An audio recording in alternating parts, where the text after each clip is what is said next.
Then let us band together and show these brutes that Dalimil is not to be trifled with. My shop? Why would anyone do such a thing? If I had my pickaxe, I would... I mean, it may still be possible to buy something. Ah, here he is now. Natalie, allow me to introduce Lord Underhill of Randalar's prestigious League of Merchants. Lord Underhill. At your service. Underhill? I was just telling the good lady of our conversation, my lord, and how you were lamenting the state of the capital's stores. Lubor says that not only are the granaries almost empty, but that war and the Blight mean this season's harvest won't be enough to fill them for winter. Indeed, certainly that is the case. The nobles in the capital are buying up the city's stocks of barley and wine, driving the prices higher than most commoners can afford. It is only a matter of time before the peasants revolt. It is worse than I thought. If what Lord Underhill says is true, I fear we have little hope of supplementing our stores, meager though they regrettably are. And while I applaud your endeavors to dissuade our more bellicose citizens from seeking vengeance, I sense Conrad is not wrong in his assessment of the bandits' likely return. Which means that now, more than ever, we will need to secure what little we still have. Food, weapons, herbs, everything. If our humble town is to endure not only this hardship, but those that are certain to follow, we must stand united. All right. If it will help to protect my home, I'll do it. But you needn't have gone through this charade.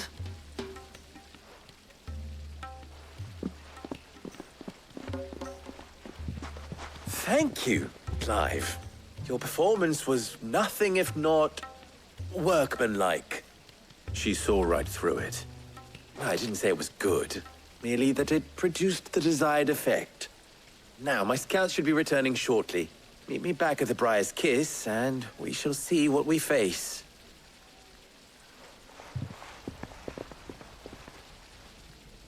I'm not convinced our roles in this ruse were entirely necessary.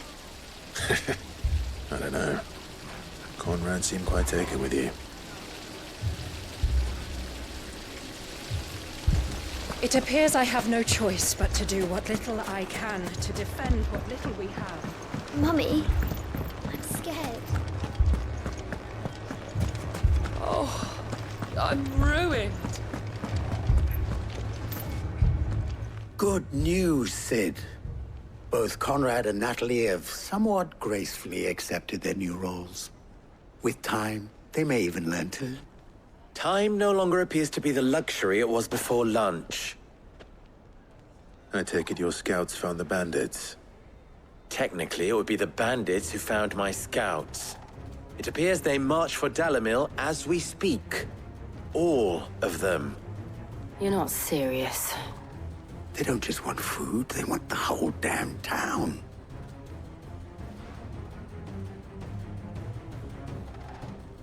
I have a favor to ask.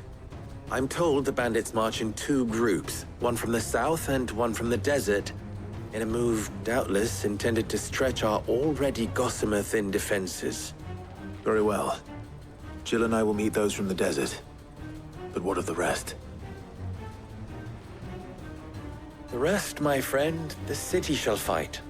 Together. The stakes, I concede, are high. But if this does not unite Dalimil, nothing will. That is a lot of faith to put into those who had their hands around each other's throats but a moment ago.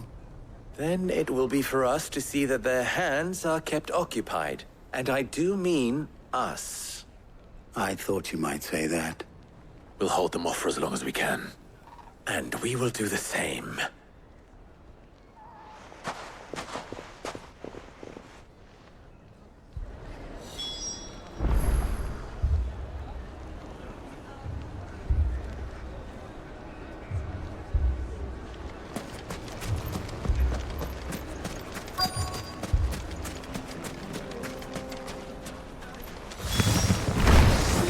The women folk have come to welcome us.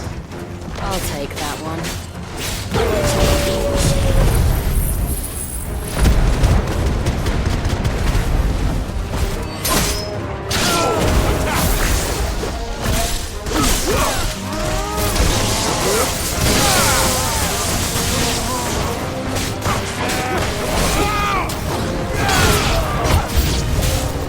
They mean to overwhelm us.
The townspeople.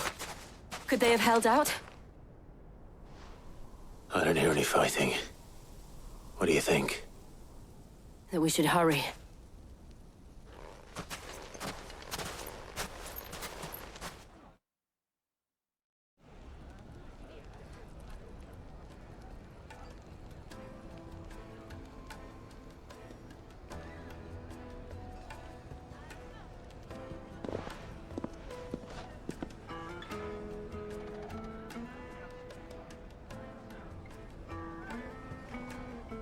Natalie, I owe you an apology.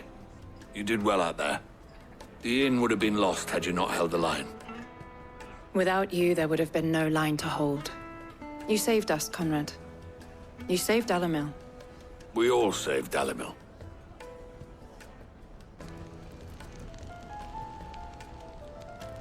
Conrad seems to have had a change of heart. I'd say they both have.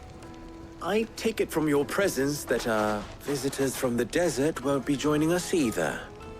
Pity. The plan worked, Sid. Granted, it only took an army of bloodthirsty bandits at our gate. Calm now, Victor. Why quibble over the details? We are united, and that is all that matters. As for you, Sid, you fight considerably better than you act. I'll take that as a compliment.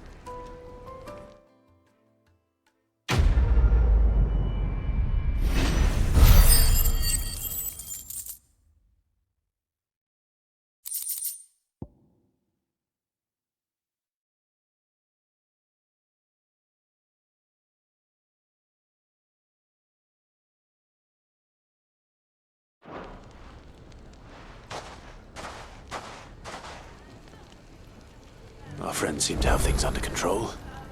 For now, at least. Let's go and put Otto's mind at rest.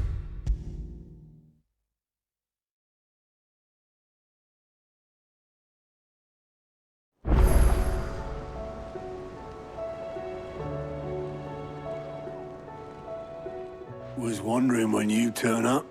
Had owls from all our friends thanking you for your timely intervention. How is it you always manage to arrive at just the right moment? Luck, I suppose. Any word on the rest of the realm? Let's see. Storm's still crying out for mother crystals. The nations are still in chaos. And the skies are still the colour of a kick in the kidneys 2 days on. So... Right. Clive, we knew this was going to happen. Well, not the bleeding skies part, but you take my point. Now's not the time to second-guess yourself. Now's the time to visit the infirmary. Taya says your brother's awake. Thank you, Otto.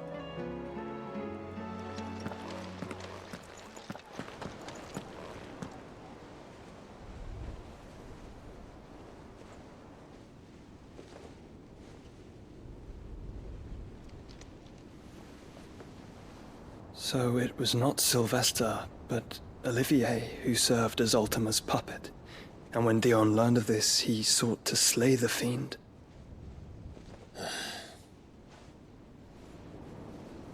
Only for his father to take the spear that would have freed him.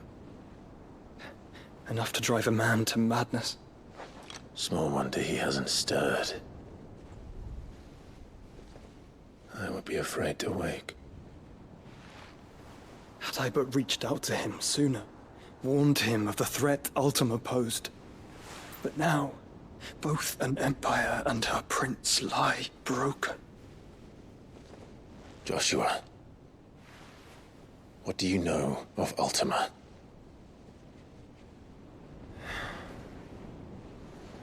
Very little, I'm afraid. Despite my best efforts. 18 years ago, as I lay buried beneath the rubble of Phoenix Gate, 'twas not death who came for me, but another. And it was while in my rescuer's care I first heard of Ultima. I've been chasing his shadow ever since. Ultima is driven by some deep, dark purpose, and for whatever reason, it would seem you are crucial to his designs.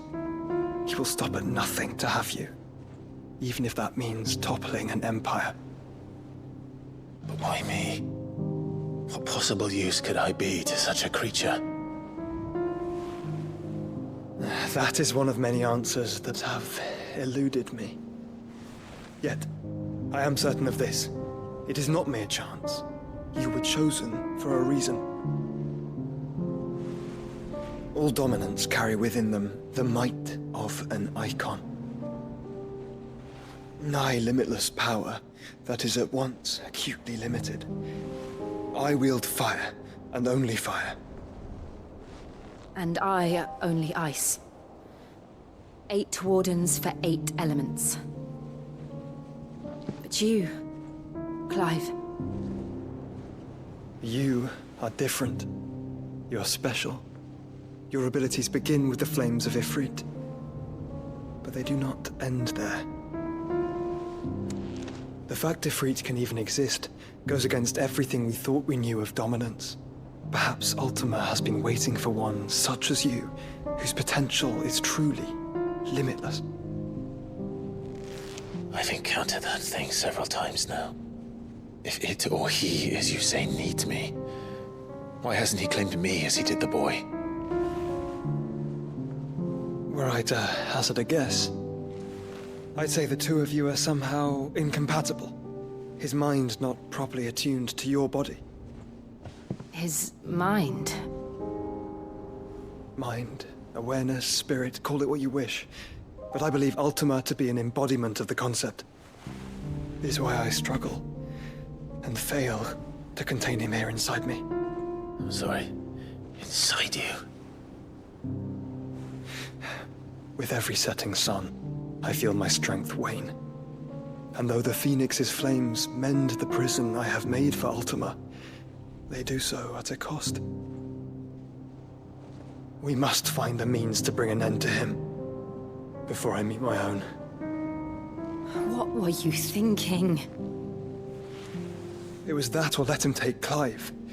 And I've always had a soft spot for my brother. But that doesn't mean you should sacrifice yourself to save me.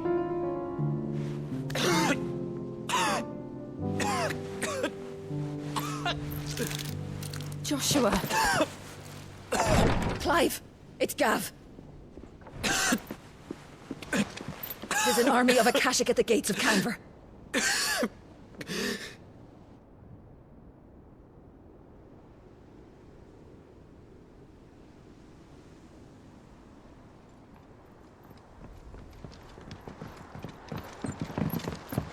Well, what's the short of it?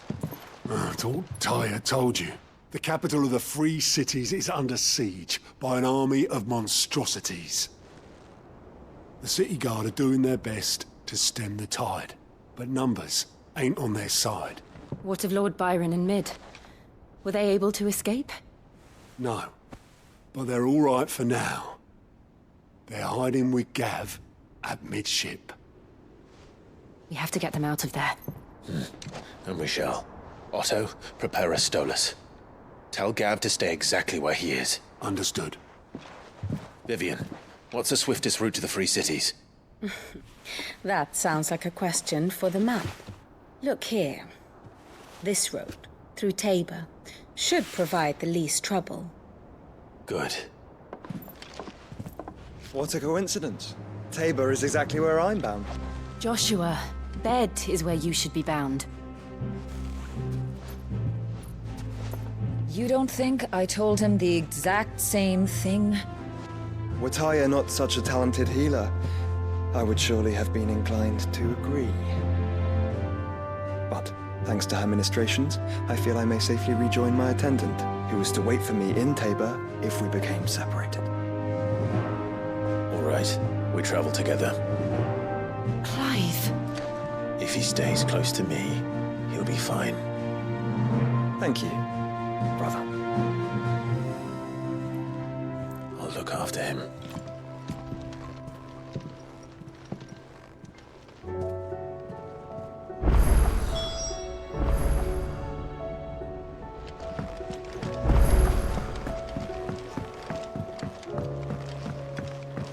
Did you see that? Tell me you saw that.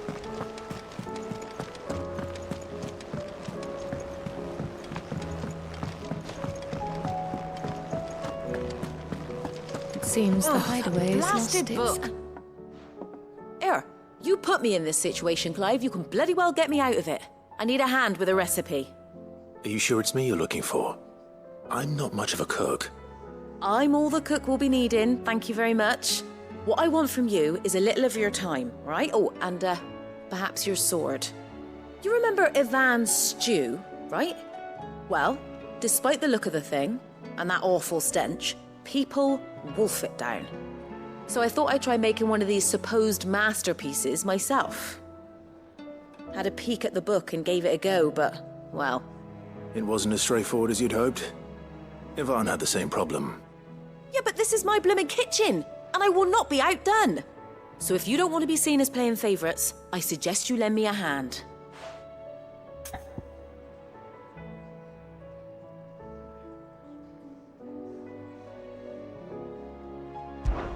I've never been one to play favorites, Molly. And I would be only too happy to lend you a hand. So, what's on the menu this time? A fried mortress of skyworm. That's one heck of a name, innit? Recipe seemed easy enough to an old hand like myself. Thought I'd followed it to a T. Only, turns out skyworm livers and drake's mint are not what I thought they were. At least I hope they're not, given the rancid mess they made. Ivan said the recipes in the culinary pilgrimage date back centuries. Who's to say the ingredients even exist anymore? Wow. That's a question for a scholar, wouldn't you say? Perhaps you know of one? Kindly old fella who haunts the shelves, maybe? Fine. I'll go and speak to Harpocrates. Perhaps he'll know something. And if he does, I'll see if I can find your ingredients for you. You do that. Lest we forget, you've got a reputation to uphold.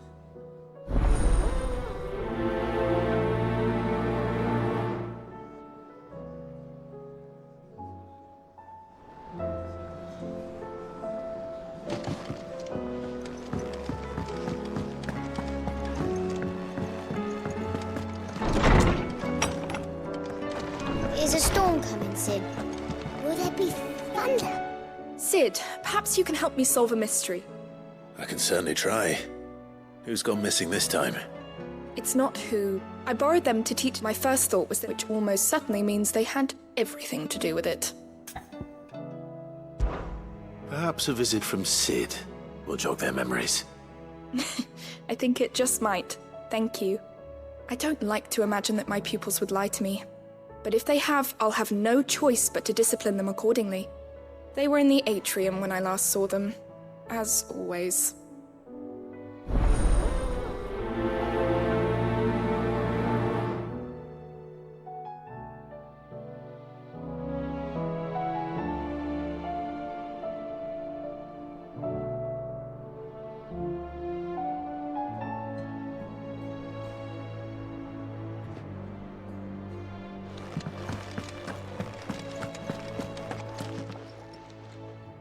Lawsman Harpocrates. I've come to pick your brain if you don't mind. It's about the book you lent Ivan. Ah, Valisthea, A Culinary Pilgrimage, a classic. One of my favorites, in fact. The young man did a wonderful job with the Chance's stew. I do hope we shall be able to sample more such marvels in due course. That's actually why I'm here. I don't suppose you know where I might find skyworm livers and drake's mint. Ah. So the fabled Sandbrequois delicacy is next on the menu. Delightful. The descriptions of fried mortress never fail to make my mouth water. Now, skyworm is a somewhat antiquated name for the wyvern, their ground livers being the paste from which the mortress is made. Dragon livers. How very Sandbrequois. One would have thought the disciples of Bahamut would have a touch more reverence for their icon's brethren, but apparently not. I believe the specific dragon the recipe demands is the blueback wyvern, said to be the very color of the sea beside which it resides.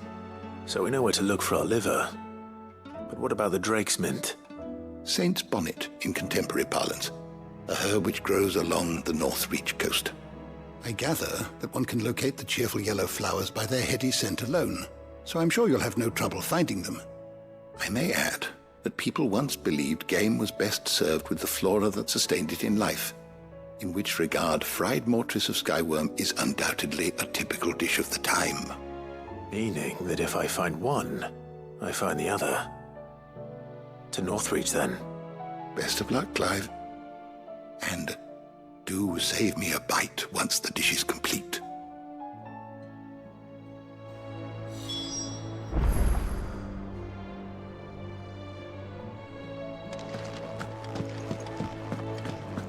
Is a storm coming, Sid?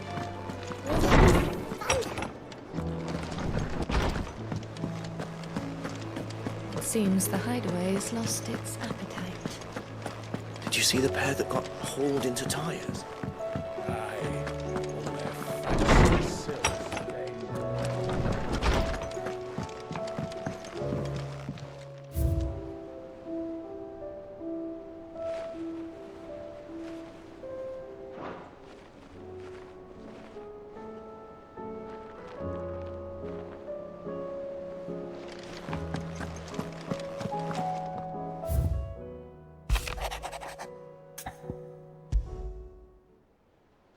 Rutherford. Wasn't that the name of my uncle's manservant? Where would he be at Martha's Rest?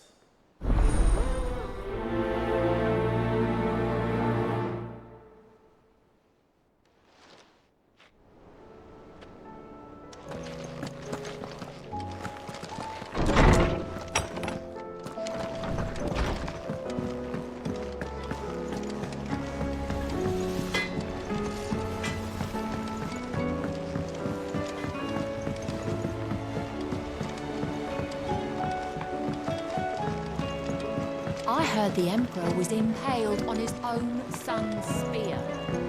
Never. We're all gonna die! You hear me? The Akashic are coming and they won't. What do you reckon we should do? I say we should just tell Miss Shirley.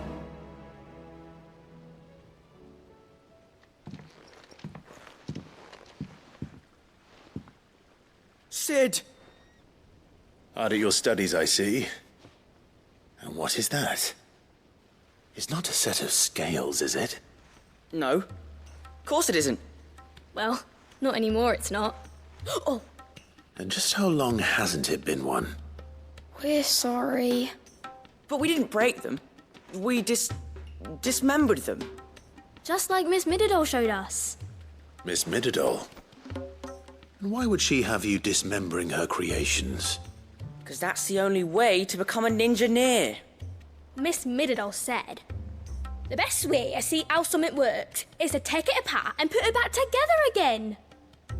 Well then, your work is already half done. Carry on.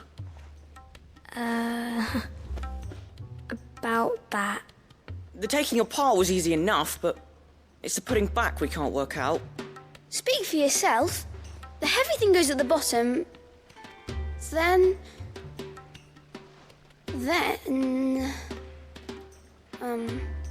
You three need to learn to take responsibility for your actions. So let's have a look at these parts with fresh eyes, shall we?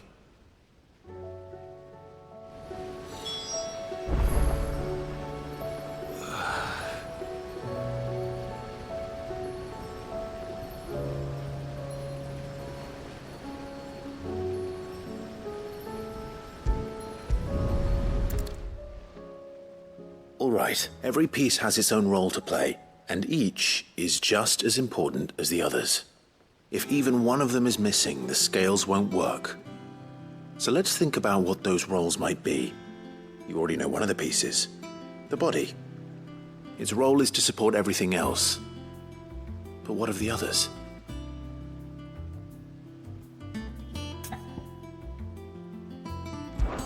This is called the arm. Why do you suppose that is? It doesn't look much like an arm. You're right. It looks more like a wing. Like a chocobo wing! You've ridden a chocobo before, haven't you, Sid? Will you teach me to ride one day? I'll think about it. Now, what do arms do? Hold things. So wait, maybe this arm holds things too? Good thinking.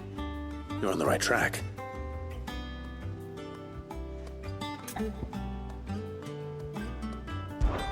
These round parts are called the pans. You all know what a pan is, don't you? I do. Molly uses them in the kitchens to fry bangers. But these aren't for frying bangers, you idiot. They're for weighing stuff. But what if I wanted to weigh goods? I don't think he'd fit on that little thing. Probably not. What are the chains for? Holding the pans up? Well spotted. Which means something must hold the chains up in turn.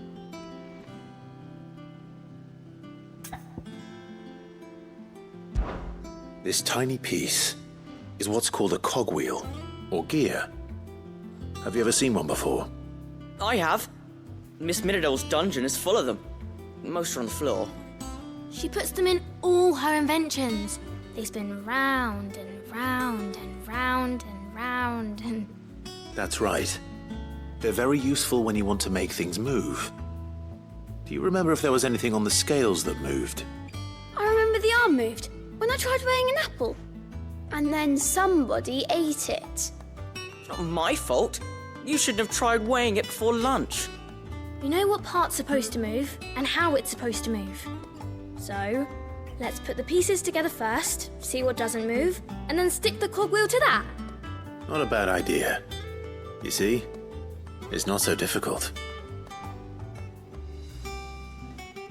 So, now that we've taken stock of the parts and learned what they do, what do you think? I think we've got it. Then here's what we'll do. You tell me what goes where, and I'll put the scales together. Well, obviously you need to start with the body. All the other pieces fit onto it, don't they? And the arms go on the body, just like real arms. Or wings, if you're a chocobo. And then the arms hold the pans by the chains. Very good. Let's see if that works. Ah, all finished.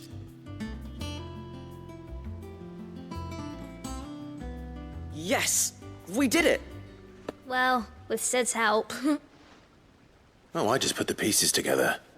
It was you three engineers who showed me how. That's right. We're Miss Mididol's hairs. Her hairs? Yeah, hairs for the future. She's showing us her secrets now, so we can help out the hideaway when we're older. What do you think, Sid? Are we almost ready? With a little more help from Miss Mididol and Miss Shirley, I'd say it won't be long at all. You hear that? It won't be long. Until then, though, do try to be honest with Miss Shirley.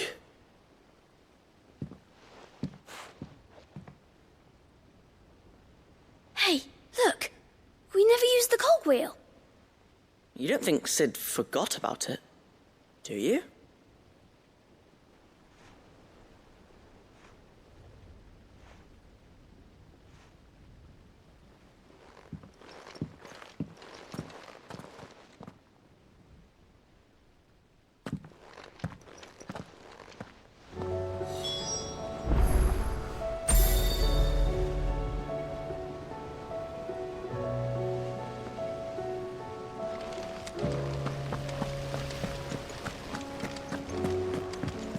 We're all gonna die! You hear me? The Akashic are coming and they won't stop until they've slaughtered everyone. I heard the Emperor was impaled on his own son's spear.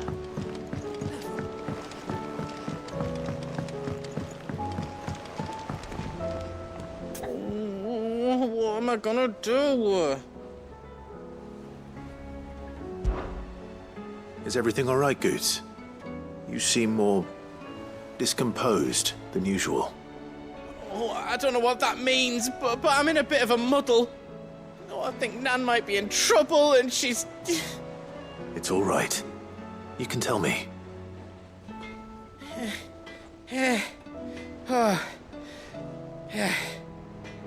There was a trader came by. One of our usuals, like. Said he'd heard some rotten rumours about her down Dallymill Way. Folk are saying she's been selling to bandits and cutthroats and that. I mean, she's fond of a chance to make a coin or two, aye, but she'd never do business with baddies. Especially not the kind who go hurting people who haven't done out. I wanted to ask her about it myself, but I'm scared she'll give us a tongue lashing. She'd never give your tongue a lashing, though, would she?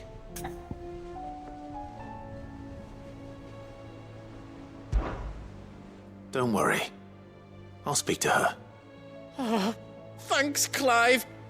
You'll let me know what she says, won't you? Of course. I'm sure it's all just a misunderstanding.